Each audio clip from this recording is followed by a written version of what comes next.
Arbitraje. Les damos la bienvenida a la doctora Alejandrina Molina Altamirano, al doctor Augusto Linares, al doctor Héctor Campos, a la doctora Sofía Picasa y al doctor Daniel Linares. El doctor Daniel Linares es abogado litigante, especialista en prevención y solución de controversias, con más de 25 años de experiencia. Tiene presencia constante en el mundo académico a través del aporte de artículos y participación en conferencias. Además, de forma periódica, es destacado por la calidad de su trabajo por instituciones arbitrales que elaboran rankings de reconocido prestigio. En esta oportunidad, la firma Linares Abogados va a desarrollar el tema ejecución de decisiones arbitrales, análisis desde una visión civil y penal. Sin más, le cedo el uso de la palabra al doctor Daniel Linares. Adelante, doctor. Muchas gracias, José. Muchas gracias a Lipa. Encantado de estar nuevamente con ustedes. Bueno, y nos vamos a ir un poco más allá de lo que habíamos anunciado, porque realmente queremos tratar temas de responsabilidad civil y responsabilidad penal en la función de los árbitros, en respecto a las instituciones arbitrales y sobre el cumplimiento de los laudos. Y me ha tocado esta vez ser moderador, con lo cual quiero centrar el tema y luego pasar a hacer las preguntas correspondientes a mis copanelistas, ¿no? Que son también miembros del equipo. Héctor y Ale y Alejandrina son integrantes del equipo arbitral, Augusto y Sofi son integrantes del área penal de la oficina. Entonces, ¿cómo quisiera enfocar esto? Quisiera hablar de qué pasaba con el arbitraje cuando comienza a tomar auge, ¿no? Que con la ley anterior, en la cual era invadido, los árbitros eran invadidos por denuncias, eran demandados a través de acciones de amparo para parar los procesos arbitrales, y surge un primer precedente vinculante del Tribunal Constitucional que pone los hitos, ¿no? Que es el precedente Cantuarias, el cual se define ya a la institución arbitral como una jurisdicción de la mano de lo que establecía la propia Constitución en el artículo 139, y se empodera el principio del competence para efectos que los árbitros determinen su propia competencia y se prohíba a cualquier otra autoridad intervenir en los procesos arbitrales. Y este concepto de jurisdicción que establece el precedente Cantuarias luego también es tomado por el precedente María Julia, ya con la ley de arbitraje actual, ¿no? Y en este precedente, además, se establece que la única manera de cuestionar los laudos arbitrales es a través de los recursos de anulación, salvo excepciones, como en los casos de control difuso o cuando se vulnere un precedente vinculante del Tribunal Constitucional en los que cabe una acción de amparo. Y es este concepto de jurisdicción que en su momento blinda o que ha blindado o ha permitido que nuestro arbitraje de alguna manera crezca, el que hoy día está dando también pie para efectos de que se comiencen a elaborar teorías penales sobre la calidad de funcionario público del árbitro y retroceder, o de alguna manera abrir la puerta para que se retroceda en todos estos avances que se han tenido, ¿no? Lo que ha sucedido en el camino entre tiempos actuales y surgimiento de la ley de arbitraje es que el arbitraje comienza a crecer, comienza a tomar cuerpo, y el Estado, que desde el año 98 arbitra, comienza a arbitrar más. Y cuando el Estado empieza a arbitrar más, también comienzan los problemas, ¿no? Primero porque se generan una serie de parches en la ley de arbitraje para efectos de normas especiales para el Estado, por ejemplo, respecto a quienes pueden ser árbitros, quienes pueden ser designados árbitros, para efectos de las medidas cautelares, etc. Pero por otro lado, surge un problema tremendo, que es el problema Odebrecht. Y el problema Odebrecht incluye al sistema arbitral a través de temas que hemos conocido, en los cuales ha sido injustos en muchos casos respecto a árbitros bastante prestigiosos. La cuestión es que esto lo toma el Estado y genera un proyecto de ley en el año 2017, en cuya exposición de motivos dice: el árbitro no es un funcionario público, pero debería serlo para efectos penales.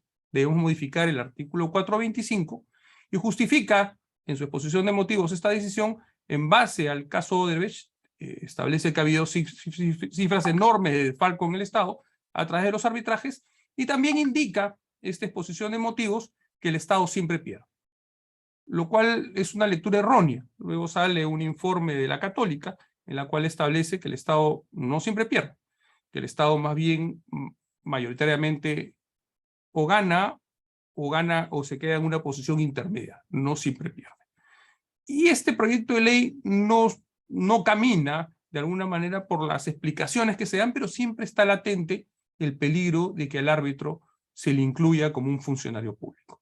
Es importante indicar que si bien el arbitraje ha sido establecido como una jurisdicción, no es una jurisdicción igual a la judicial, es una jurisdicción diferente, ¿no? Porque nace la autonomía de la voluntad, los árbitros no son jerárquicamente superiores a las partes, están en un mismo nivel, están cumpliendo con un contrato. El mundo de los árbitros está establecido en el convenio arbitral, a diferencia del sistema judicial. Los derechos que se discuten son derechos disponibles y son pasibles de una serie de sanciones a través de los propios reglamentos de ética o regulaciones que puedan establecerse. El tema es que hoy día tenemos una serie de discusiones en boga respecto a las responsabilidades penales de los árbitros y también de las responsabilidades civiles que podrían haber. Y ese es el tema que queremos tratar. Entonces, yo quisiera comenzar esto haciendo una pregunta para Augusto. Augusto, ¿qué tipos penales existen específicamente para los árbitros en nuestro sistema penal? Muchas gracias primero a Lipa por la invitación.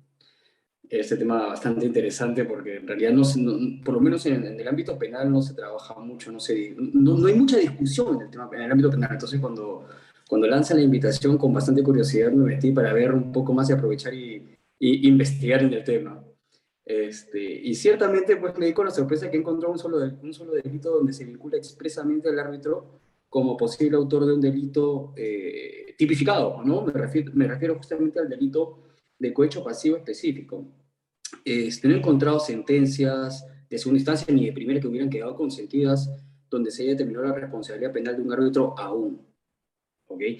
Quizás el caso de Lavajato, el caso de arbitraje relacionado al caso de Lavajato, donde el portal del Ministerio Público, pues, de acuerdo al portal, por lo menos lo que se imputa es, creo que a 19 árbitros, haber recibido sobornos para laudar en favor de la empresa Odebrecht, pues, en controversia que está relacionada con el Estado, ¿no? Entonces, por lo menos en este caso puntual, yo me imagino, o por lo menos podría ser el caso de bandera, donde se empiece a hablar sobre el tema de las responsabilidades penales de los árbitros como funcionarios públicos, aunque advierto de que este delito específicamente podría no tocar el tema, porque este delito sí específicamente habla del árbitro como autor, no por ser funcionario público, sino por ser árbitro. Entonces, y lo que termina sancionando este tipo penal es al árbitro, pues, al árbitro específicamente, que haya aceptado o haya recibido algún donativo con el fin de influir o decidir un asunto sometido a su competencia o conocimiento, ¿no? O también que haya solicitado directo o indirectamente este beneficio, ¿no? En cualquiera de estas dos formas, pero específicamente. Pero además el Código Penal, y con esto cierro con lo que hablo del Código Penal, porque después de todo va a ser jurisprudencia y doctrina, si se quiere, ¿no? Y quedará para la discusión, ¿no? El Código Penal, además de ese artículo, lo que ha hecho es extender la punibilidad a través de un artículo expreso. El 386 lo que hace es, ok, vamos a extender la punibilidad de 2 delitos más para funcionarios públicos, donde estos 2 delitos que hablan de funcionarios públicos, vamos a entender que los árbitros también están dentro de ese delito. Y hablan del delito de colusión, simple o agravada, porque hablan del delito, del tipo penal, y hablan del delito de patrocinio ilegal. Bueno, solamente para cerrar la idea, el delito de colusión es el funcionario o servidor público, no el árbitro, el funcionario o servidor público que interviniendo directa o indirectamente, pues por razón de su cargo, termina participando en un concurso público, en un proceso de selección, pero con interés.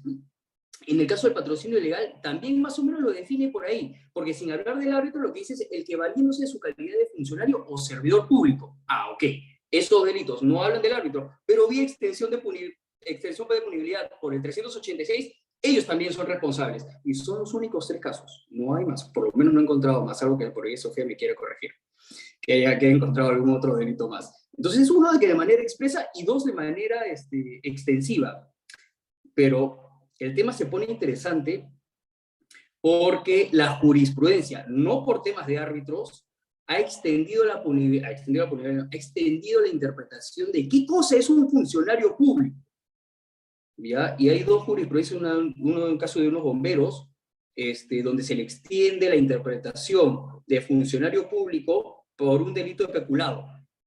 ¿Ya? Pero ojo, no solo en un árbitro, sino la extensión del concepto de funcionario público. Y también en un caso donde el gerente general de la empresa EMSA, que es una sociedad de economía mixta, dice, ok, tú también vas a ser funcionario público por esta interpretación. ¿Qué hacen estas dos jurisprudencias? Utilizan la misma base. Bueno, como el 425 del Código Penal hace una lista abierta de quienes pueden ser considerados como funcionarios públicos, tiene un último inciso, donde deja abierto el cajón. Y en este cajón puede entrar nuevos criterios de interpretación de quién es un funcionario público. Y lo que dicen los demás que la Constitución y la ley prevea. Entonces ya por ahí le hace el espacio pues abierto al artículo 55 de la Constitución también, que te dice que los tratados internacionales suscritos por el Perú también se consideran como normas nacionales. Ok, vámonos a los tratados. La Convención Interamericana contra la Corrupción. Y ahí tiene una definición de funcionario público que, ojo, podría ser utilizada para bien o para mal, para extender la punibilidad también a los árbitros. ¿Qué dice este extracto, esta definición de funcionario público de la Convención Interamericana contra la Corrupción? Define como funcionario público a cualquier funcionario o empleado del Estado que hayan sido seleccionados o designados o electos, y ahí viene el término, para desempeñar actividades o funciones en nombre del Estado o al servicio del Estado. Entonces, cualquier persona que haya sido designada para desempeñar funciones en nombre del Estado es un funcionario público de acuerdo a esta definición. Pero la Convención de las Naciones Unidas contra la Corrupción también tiene una definición que podría ser complicada, porque también podría caer por ahí el concepto de para los árbitros como concepto de funcionario público. Dice, toda persona que desempeñe una función pública. Bueno, entonces nos metemos a qué cosa es la función pública, cuál sería la función pública. Regresamos a la Constitución. Y justamente el artículo 139 de la Constitución, que te habla de la jurisdicción arbitral, te habla de la función jurisdiccional, y ahí tienes la definición de qué cosa es la función jurisdiccional, en el 138, que dice, es la potestad de administrar justicia. El árbitro administra justicia cuando es sometido ante ellos una discusión, termina administrando justicia, por tanto, como es un poder que emana del pueblo y que es entregado al Estado y que el Estado le ha entregado también esta facultad al fuero arbitral, entonces está ejerciendo una función pública. Con esta ruta complicada podrían terminar interpretando que el árbitro ejerce función pública y por tanto es un funcionario público y le podrían atribuir responsabilidades. ¿Por qué podría pasar algo así? Y acá entramos a un tema de a favor y en contra, ¿no? Y es que, en verdad, el concepto de funcionario público es un concepto absolutamente normativo. Y en tanto que es concepto normativo, lo llenas de contenido. Y el derecho penal, como ciencia autónoma que es, le da concepto de funcionario público al árbitro y chao, se acabó la discusión. El tema, y ahí viene la parte, es si en un análisis político-criminal conviene hacerlo. Porque ahí venía el tema, donde tratábamos internamente el tema de, oye, y se generó un poco la discusión, y es lo que quería trasladar para hoy, es, oye, ¿y conviene? ¿No estaríamos malogrando una institución? Además, pero si el legislador ya puso el 386 donde extendió intencionalmente, el mismo legislador extendió el concepto de funcionario público para dos delitos, ¿por qué se quiere hacer por vía de interpretación? Si el legislador lo hubiera querido hacer, lo hubiera hecho, lo hubiera puesto en el Código Penal.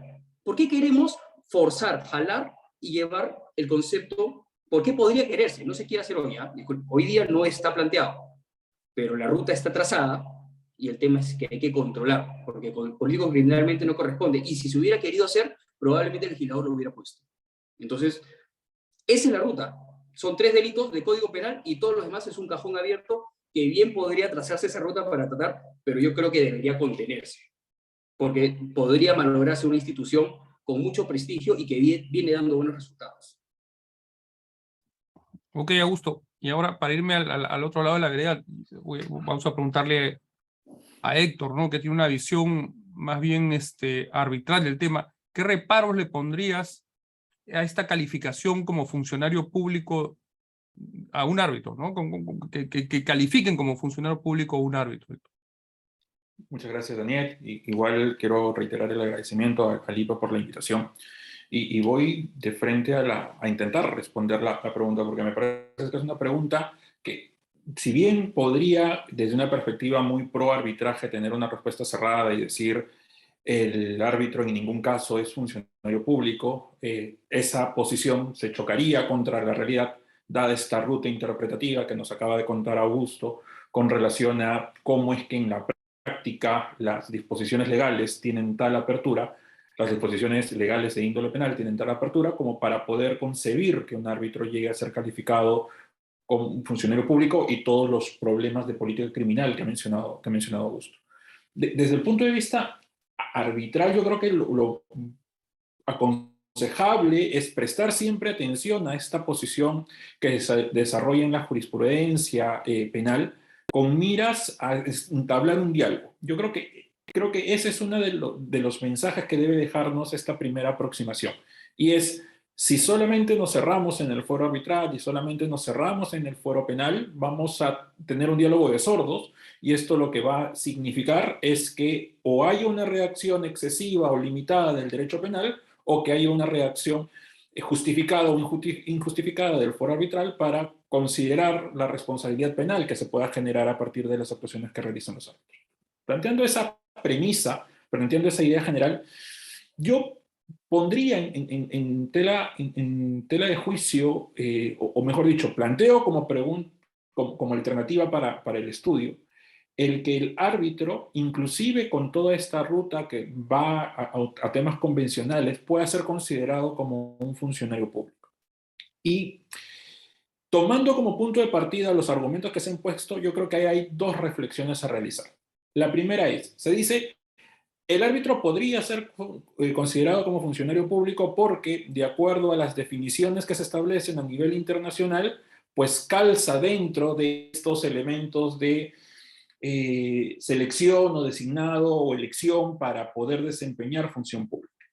Y quizás ahí pueda haber un primer punto de precisión, porque si uno revisa el texto constitucional, efectivamente estamos hablando de la administración de justicia, esto lo plantea de forma genérica el artículo 138, y a continuación el artículo 139 habla de la función jurisdiccional y establece como regla de excepción a la jurisdicción arbitral.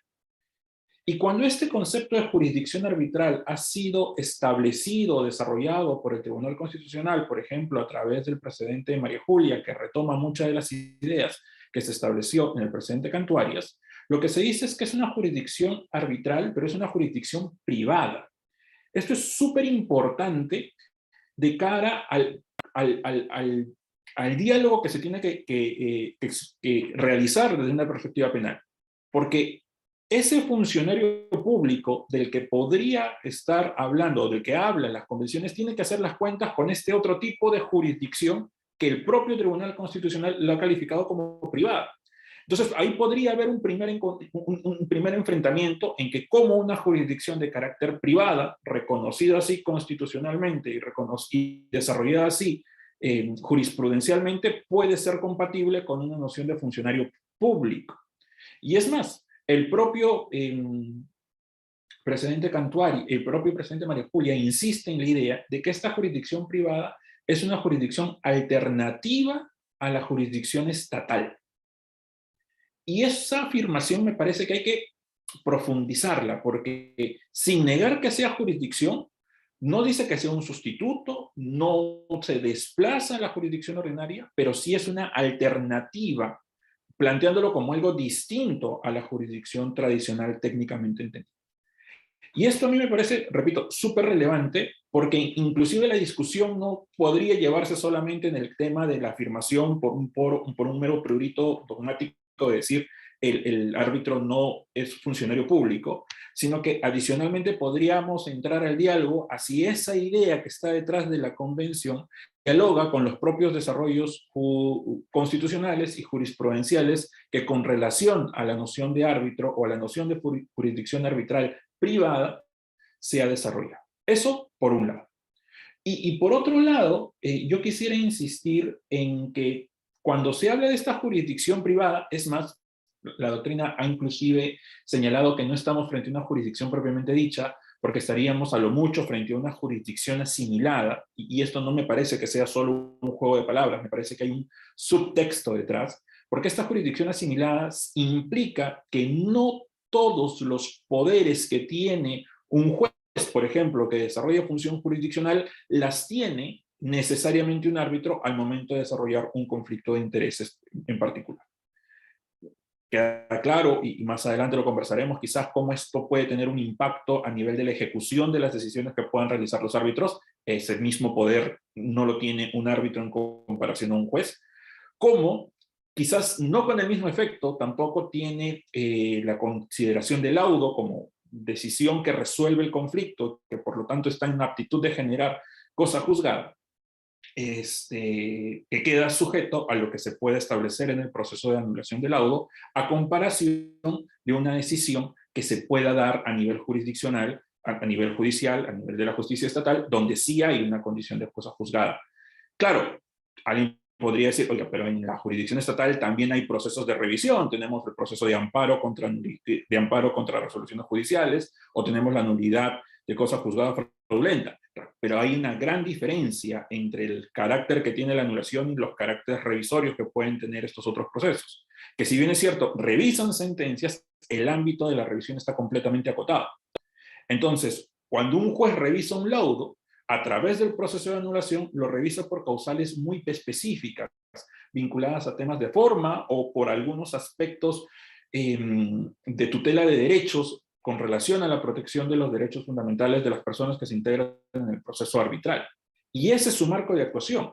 No hay una revisión, o por lo menos es el diseño legislativo, no hay una revisión que entre a discutir o a corregir aspectos sobre interpretación jurídica, aspectos sobre integración jurídica, que son aspectos que puede haber realizado o no un árbitro.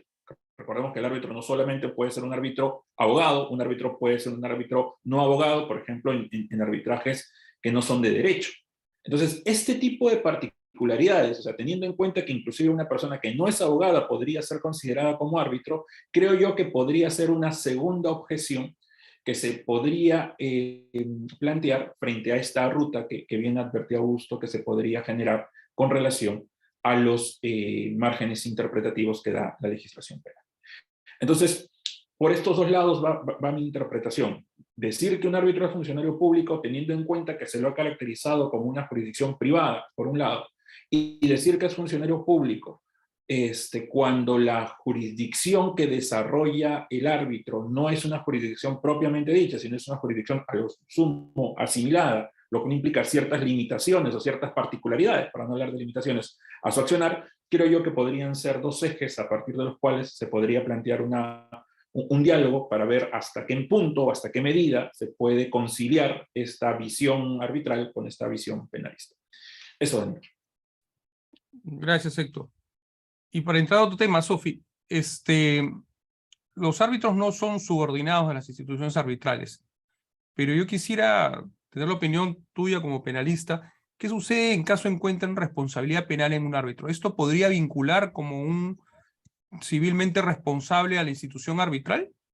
En el caso del proceso arbitral se haya llevado institucionalmente ante aquella. Gracias, Dani. Al igual que Héctor y darle las gracias a Lipa por la invitación.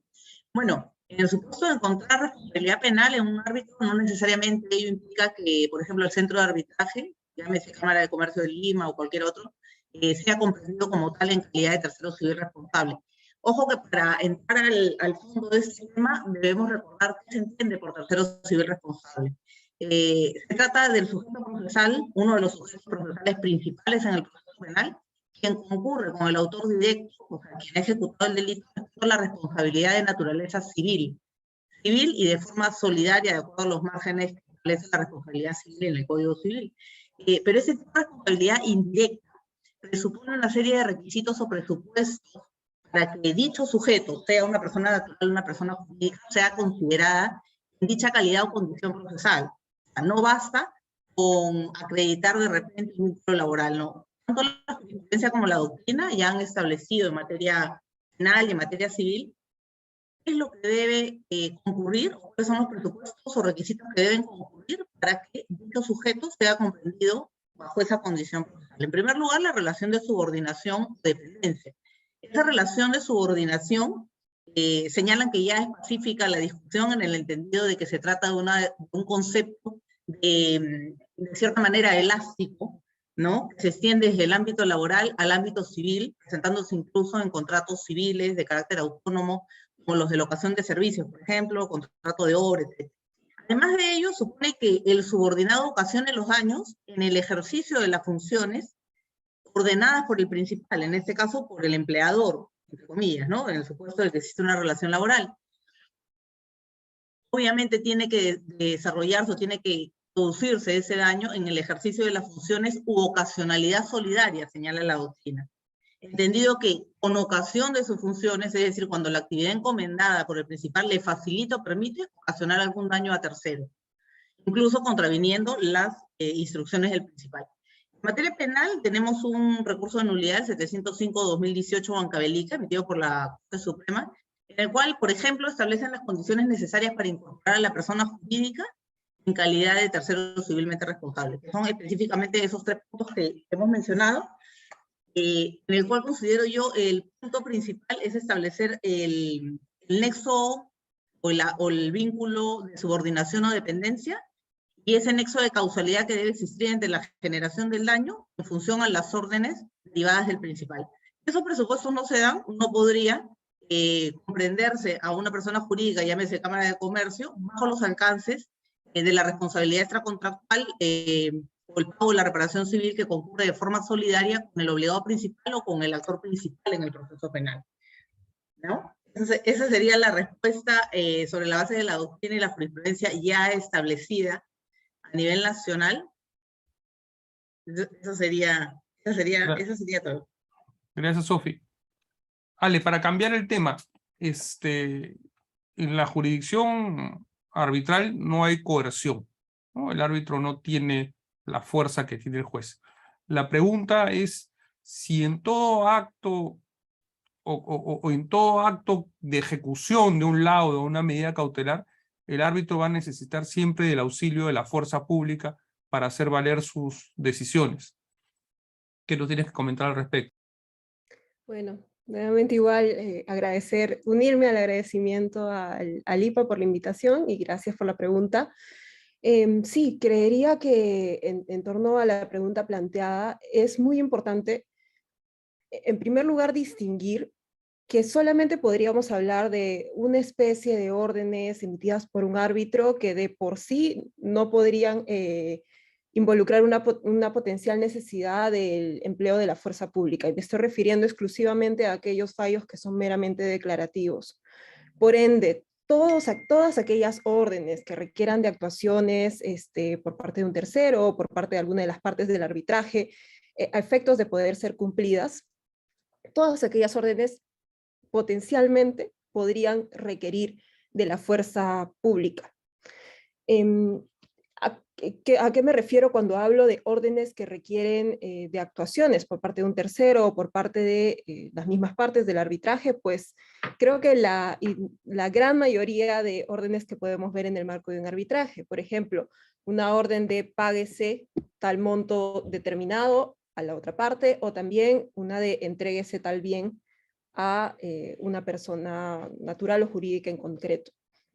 Entonces, si partimos de esta distinción de que existe una inmensa cantidad que son todas aquellas órdenes que requieren de actuaciones que son potencialmente posibles de requerir de la fuerza pública,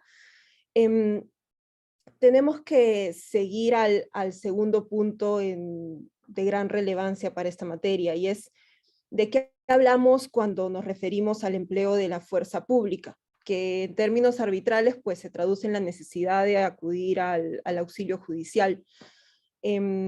Propiamente nos referimos a fuerza pública cuando hablamos de esta fuerza compulsiva que propiamente, como ya se refirió previamente, no cuentan los miembros de un tribunal arbitral o los árbitros únicos.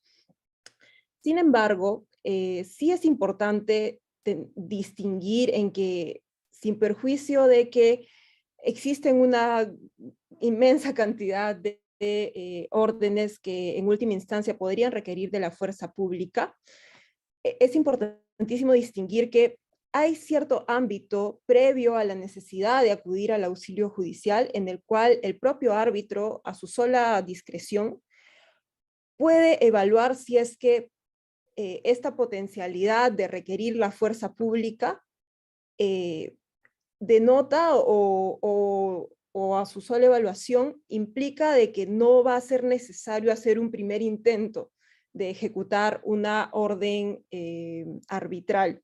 Concretamente me estoy refiriendo al respecto al artículo 48 y al artículo 67 de la Ley de Arbitraje, que habilitan que en aquellos escenarios en los que, por ejemplo, el árbitro considere a su sola discreción necesario o conveniente requerir la asistencia de la fuerza pública, en todos aquellos escenarios en los cuales considere que no es necesario, pues podrá realizar ciertas actuaciones de ejecución de sus propias órdenes, ya sean ejecución de una orden emitida en el marco de una medida cautelar o inclusive de una orden contenida en un laudo. Entonces, ahí es bastante importante tener en consideración esta indicación que nos indica la Ley de Arbitraje, y es que esta evaluación respecto a si se requiere o no en última instancia de la fuerza pública es una evaluación que hace el árbitro a su sola discreción. Por ende, y digamos la idea más importante en todo caso que puedo extraer de la pregunta planteada es que si bien todas las órdenes que requieren de actuaciones por parte de un tercero, por parte de las mismas partes del arbitraje, son susceptibles en potencia de requerir de la fuerza pública, no hay que perder de vista de que esta evaluación también la hace de cierta forma preliminar el propio árbitro, quien en algún momento evalúa a su sola discreción si es que es conveniente hacer un primer intento de requerir de ejecutar sus propias órdenes sin requerir esta fuerza pública que, reitero, se traduce en la necesidad de acudir al auxilio judicial, en el caso de Lima, acudir al juez comercial, en el caso de provincia en los cuales no existe juez comercial, pues recurrir a la jurisdicción civil. Entonces, pero que en última instancia esto siempre nos remite a la propia discrecionalidad del tribunal arbitral. Lamentablemente sobre ese extremo no vamos a encontrar mayor apoyo por parte de la doctrina. Creo que la doctrina siempre ha sido un poco reacia a pronunciarse sobre en qué supuestos concretos el árbitro debería excluir esta posibilidad de no ejecutar propiamente sus órdenes. Sin embargo, y también propiamente ello se deberá a la gran cantidad o inmensa cantidad de escenarios en los cuales no podríamos prever de forma antelada que se vaya a requerir esta fuerza pública. Sin embargo, sí es necesario incentivar este debate porque la discrecionalidad precisamente que se le atribuye a los árbitros en última instancia puede generar ciertos supuestos imprevisibles en los cuales un árbitro que en realidad no podría no requerir de la fuerza pública a su sola discrecionalidad termina excluyendo la posibilidad de ejecutar sus propias órdenes y por ende facilitar o ir en aras de procurar la eficiencia de los arbitrajes, que ciertamente se puede ver muy beneficiada cuando un árbitro opta por ejecutar sus propias órdenes. Eso es todo, gracias. Gracias, Ale. A ver, Augusto, Sofi, primero Sofi, luego Augusto, la misma pregunta. Y vámonos al tema de Ale. imaginémonos que tenemos un laudo con una obligación de hacer o de no hacer que el árbitro pretende ejecutar o una medida cautelar. Que no la cumpla la parte obligada implicaría que está inmerso en el delito de desobediencia a la autoridad. Pensemos qué tan diferente para efectos que sea didáctico sería si el árbitro es funcionario público, si no es funcionario público, si el árbitro ha solicitado auxilio judicial o si no ha solicitado auxilio judicial. ¿Los escenarios son distintos respecto al incumplimiento de esta orden?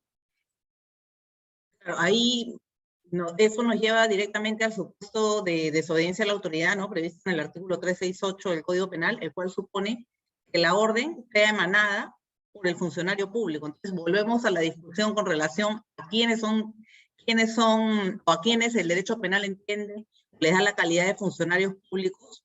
Como me mencionó Tito, hay una definición claramente amplia con relación a la definición de funcionario público como tal, dado por los instrumentos internacionales ya mencionados.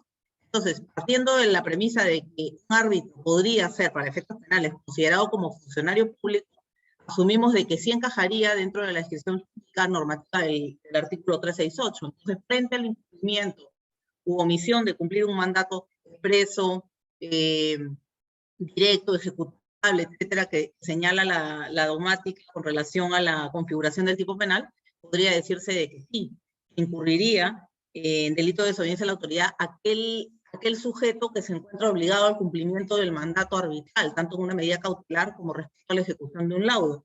Sin embargo, en la práctica vemos de que, como mencionó Ale, en la mayoría de los casos, el tribunal o el árbitro, tanto medidas cautelares como laudos, recuerdo que ustedes lo precisen, usualmente recurren a la justicia ordinaria con la finalidad que se ejecute, precisamente por la falta de coercio que tienen los árbitros.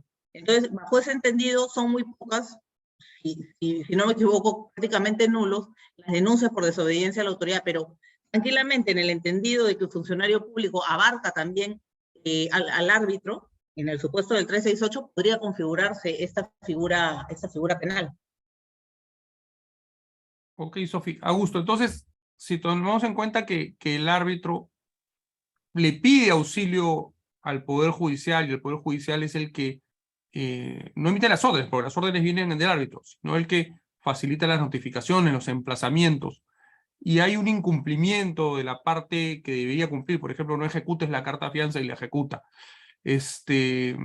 Estamos ante un escenario penal. ¿Cuál es la sanción? ¿Existe una sanción? ¿Existe un tipo? ¿O está fuera de calificación penal? Ya, a ver, solamente para complementarlo de Sofía, porque ya lo trabajó por completo. No me dejó mucho espacio. Pero a ver, para mí, funcionario público, para bien o para mal.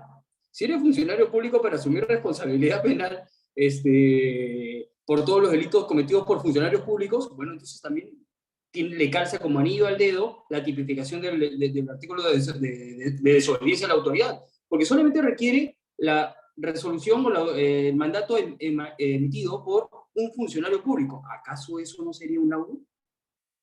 Para bien o para mal. Si eres funcionario público, dásela completa. No solamente para cargar la responsabilidad, sino también las fortalezas de un funcionario público cuando emite uno de estos laudos. Entonces, la carne viene con hueso. No, pero vayámonos al escenario, Augusto, en que emite el laudo y pide la ejecución a través del Poder Judicial, porque el árbitro puede pedir auxilio. Decirle al juez, encárgate de hacer cumplir mi orden.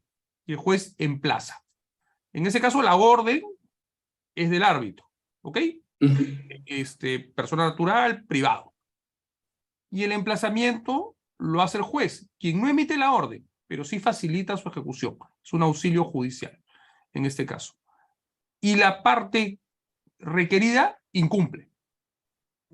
¿Estaríamos ante un escenario penal? Si estamos hablando de un requerimiento ya judicial, creo que entiendo que como viene la pregunta, por supuesto. Si ya pasaste por el juez y el juez te está requiriendo ya esa desobediencia al mandato judicial, ya te llevó al tipo penal por completo. De todas maneras. Ahora, si quieres complemento un poco y es que hay determinados requisitos, ¿no? O sea, lo que pasa, y ahí lo veíamos con Alejandrina cuando recién me propone el tema, y es, oye, la suficiencia del mandato, ¿no? Porque a veces salen, requiere pues al OCE, requiere pues a Provías, requiere pues a no sé quién, y al final el mandato tiene que tener una orden clara, precisa, de qué cosa es lo que tienes que ejecutar, y la orden tiene que llegar directamente, tiene que ser conocida por quien la tiene que ejecutar, persona natural, no persona jurídica. Entonces, ahí como complemento, nada más lo pongo, ¿no? Oye, que el laudo y el requerimiento venga completo. Para que el juez pueda hacer un requerimiento, el mandato del laudo tiene que venir completo. Y ahí queda como tarea, ¿no? Que salgan estos laudos con este nivel que sea completa, para que el juez pueda hacer un requerimiento capaz de que luego poder generar la configuración del delito de desobediencia a la autoridad cuando venga el requerimiento. Y si carece de alguno de esos presupuestos que bien menciona Tito respecto al mandato expreso, claro, preciso, ejecutable, etcétera, que señala la dogmática para la construcción del tipo penal, habría el juez que pedirle una suerte de aclaración, ¿no? Porque entiendo que el juez no puede ir más allá de lo ordenado por el árbitro, ¿no? Tendría que pedir una suerte de aclaración, etcétera, de tal manera de que la orden que él va a trasladar sea ejecutable, clara, precisa, etcétera, y obviamente que sea a la entidad con nombre propio, tanto en la cabeza del gerente o del representante o del funcionario que tiene la obligación de cumplirla, ¿no? Pero esos ya son aspectos propios de la configuración del tipo penal, creo yo. Ok, gracias. Héctor, ahora viendo las instituciones arbitrales, ¿no? Y las responsabilidades que podrían tener los árbitros. Finalmente, las responsabilidades civiles que pudiesen tener los árbitros podrían, de alguna manera, jalar o hacer solidarias a las instituciones arbitrales respecto de su desempeño. ¿Tú cómo ves ese tema? Bien, a ver, yo quiero tomar como punto de partida lo que mencionó Sofía con relación a la posibilidad de que puedan tener responsabilidad penal, porque claro, el análisis realizado con el cual concuerdo se ha referido a la posibilidad de que haya una suerte de responsabilidad indirecta, ¿no? Con todos estos requisitos previstos en la legislación civil y que impactan el tratamiento penal en el ámbito del tercero civilmente responsable, ¿no?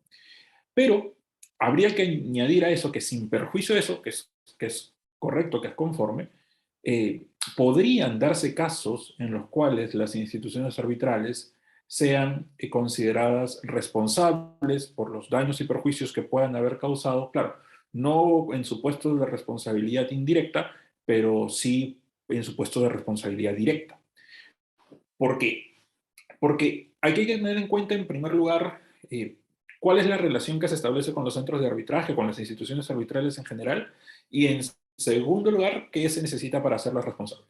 Si tomamos en cuenta cuál es la relación que se tienen con las instituciones arbitrales, hay que tomar en cuenta que vamos a estar frente a una relación de índole contractual, vamos a estar frente a una relación de índole obligacional, donde habrá que identificar bien cuál es el encargo que se le ha dado a la institución arbitral.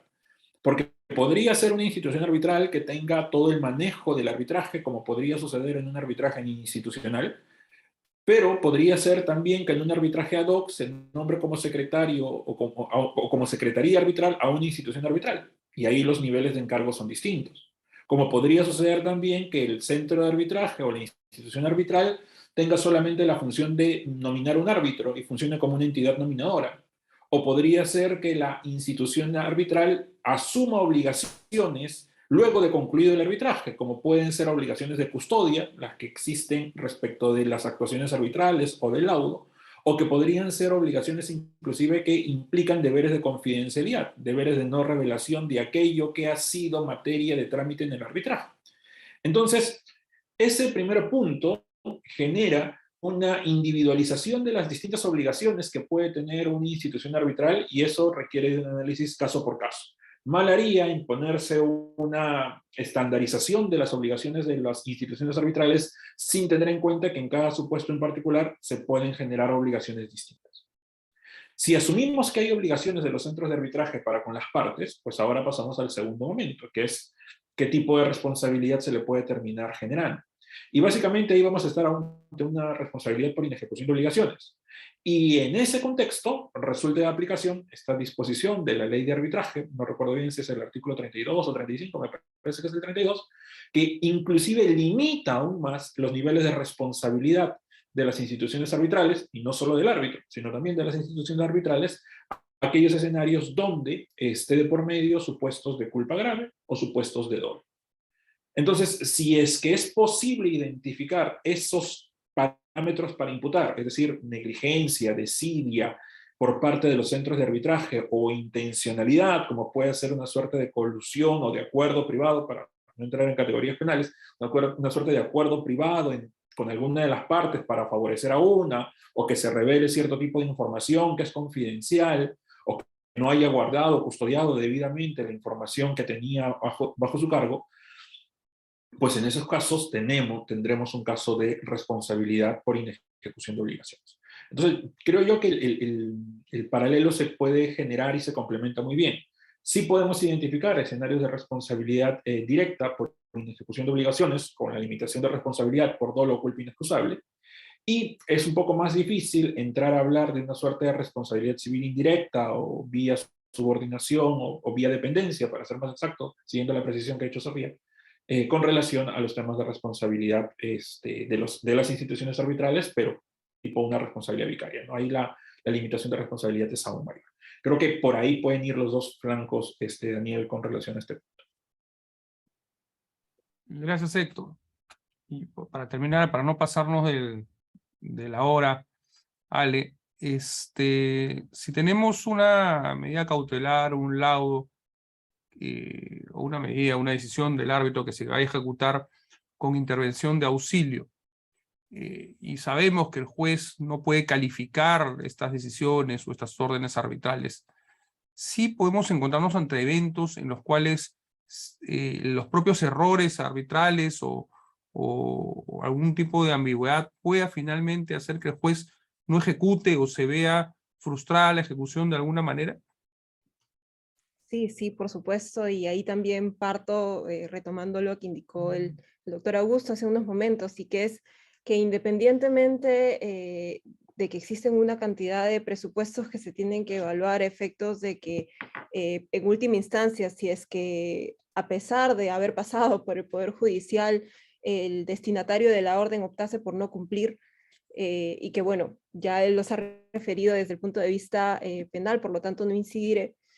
Sí, existe también una serie de otros elementos a tomar en consideración a efectos de que una orden, ya sea cautelar, ya sea contenida en un laudo, pueda ser ejecutada.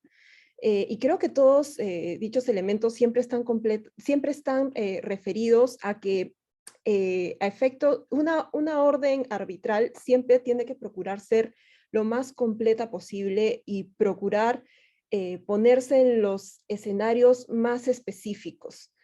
¿Y por qué? Por esta explicación que brindaba hace un momento la doctora Sofía, y es que efectivamente el juez de auxilio no puede realizar mayor interpretación. Si tuviese cualquier tipo de cuestionamiento, no se lo formulará a las partes o a aquella parte que solicite el auxilio judicial. Siempre va a tener que recurrir en última instancia al tribunal arbitral, al árbitro único, y esto no solamente puede generar problemas como es el tiempo que tomaría en ir a hacer en trasladarse esa consulta al tribunal arbitral, sino, por ejemplo, también si es que estamos en un escenario de ejecución de un laudo y en el cual, debido a que ya se emitió el laudo y la orden que resuelve las solicitudes post laudo, pues el tribunal arbitral ya se ha desinstalado y por ende es más difícil poder convocarlo. Entonces, debido a esta razón de índole práctica, que es que el juez de auxilio no puede interpretar, sino que siempre va a tener que requerir una aclaración al tribunal arbitral ante cualquier tipo de consulta que pudiese tener, es que siempre se tiene que procurar que, reitero, la orden arbitral sea lo más completa posible y se ponga en los escenarios más específicos. Solamente por poner algún ejemplo, pongámonos en un escenario en el cual se requiere la ejecución de una medida cautelar de embargo en forma de intervención y recaudación. Probablemente se trata de una de las medidas cautelares cuya ejecución requiere que se preste mayor atención a los detalles. En este escenario, pues lo preferible sería que ya desde sede arbitral se determine quién va a ser el interventor. O también sería necesario que se prevea cómo es que se van a realizar todos los actos necesarios a efectos de que se pueda llegar a ejecutar esta medida cautelar, o finalmente cuáles son los parámetros que va a tener que utilizar un interventor a efectos de poder ejecutar la medida cautelar respecto de la cual en última instancia se va a encargar de llevarla a la práctica. Entonces, es sumamente importante prestar atención a estos escenarios que se podrían presentar en la práctica y procurar que siempre el tribunal arbitral emita las órdenes de la forma más completa y de la forma más específica a efectos de evitar mayor necesidad de tiempo en traslados de consultas o inclusive que sea mucho más difícil formular estas consultas porque reitero el ejemplo en el cual el tribunal arbitral podría ya no existir. Y eso es todo. Gracias. Para terminar, y esto es más una curiosidad que una pregunta, digamos, pensada para efectos académicos, ¿no?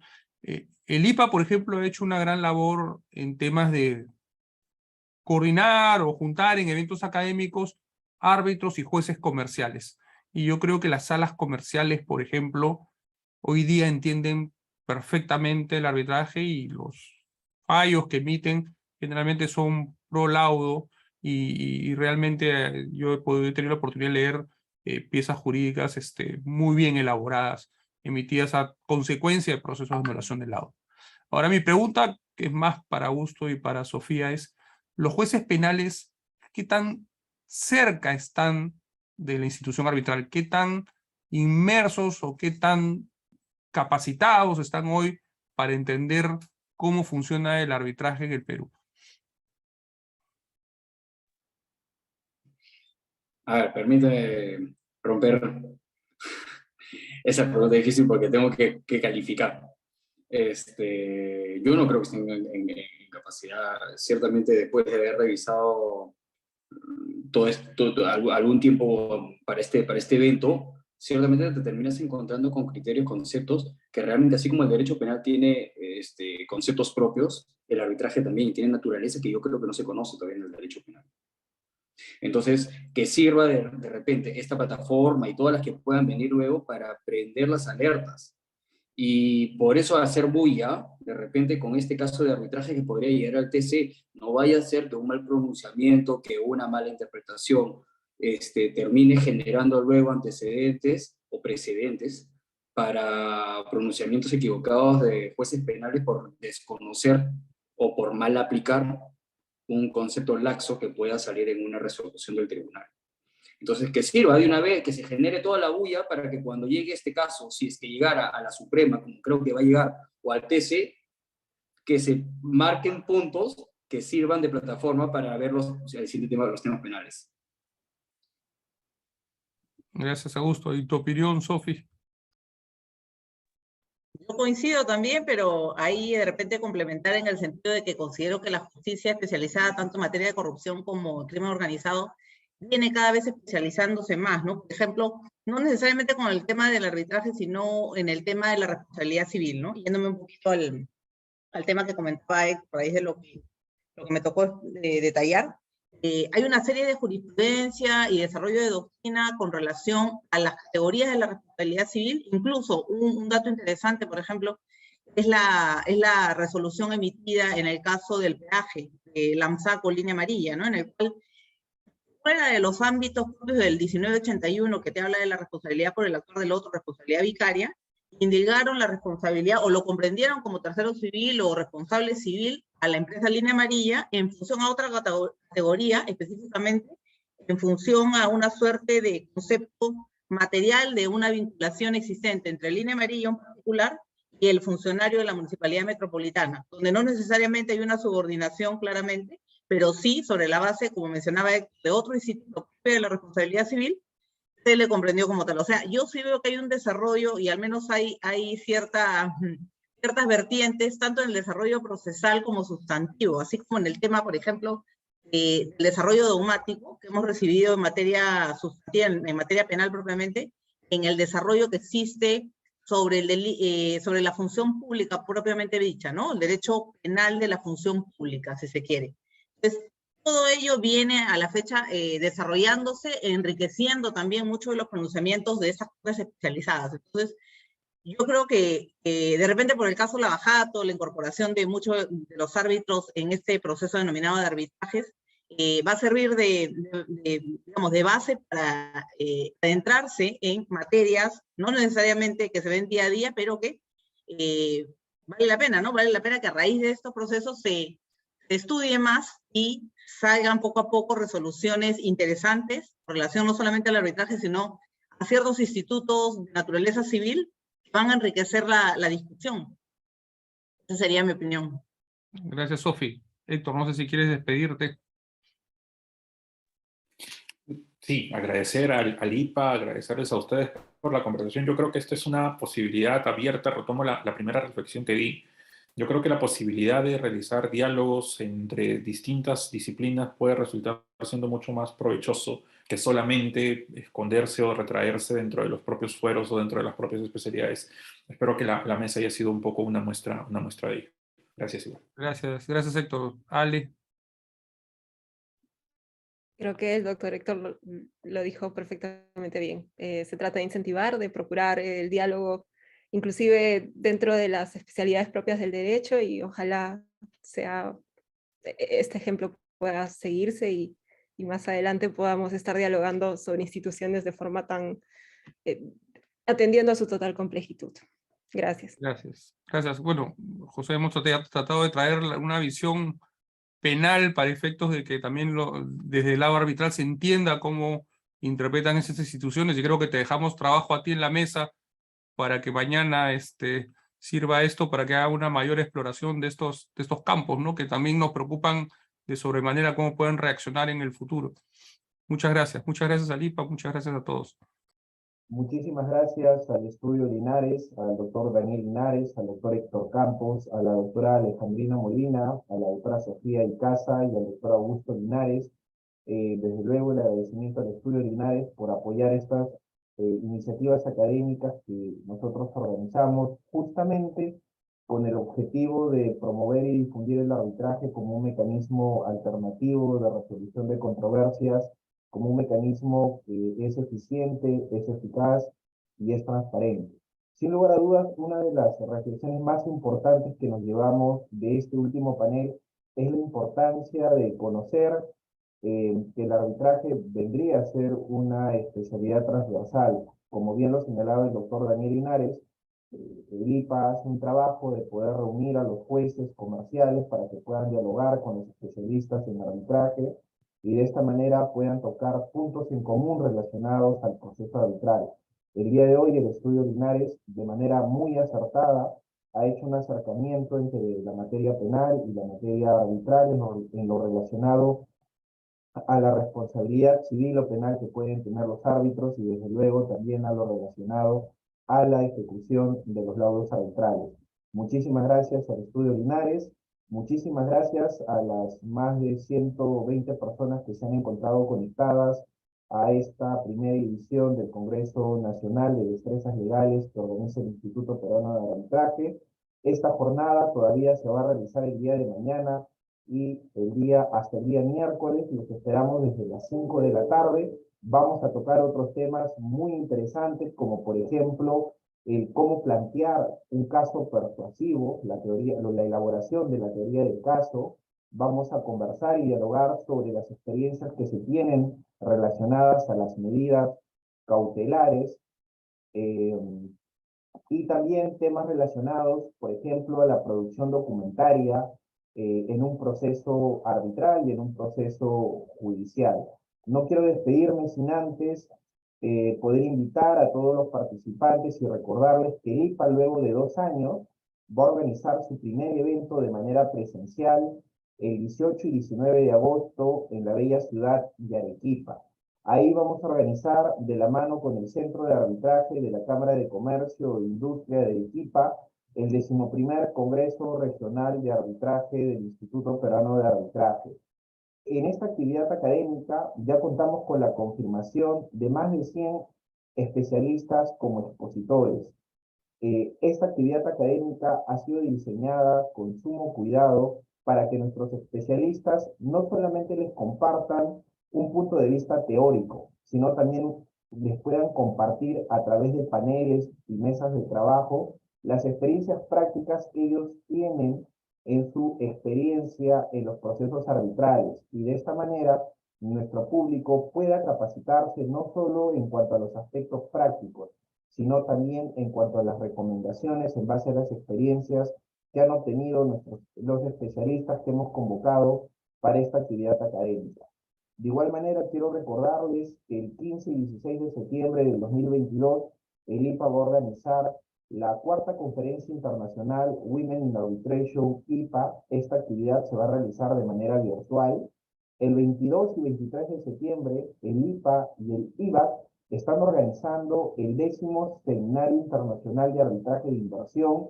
Esta será una actividad que organizaremos de manera presencial el 22 y el 23 de septiembre en Santa Cruz, Bolivia. El IPA también organizará el 3er Congreso Internacional de Derecho Corporativo el 22 y el 23 de septiembre. Esta será una actividad académica que realizaremos de manera presencial. También organizaremos el 3er Congreso Internacional de Derecho de la Construcción el 13 y 14 de octubre del 2022. Será una actividad académica que organizaremos de manera presencial en el Hotel Belmont Miraflores Park en Lima.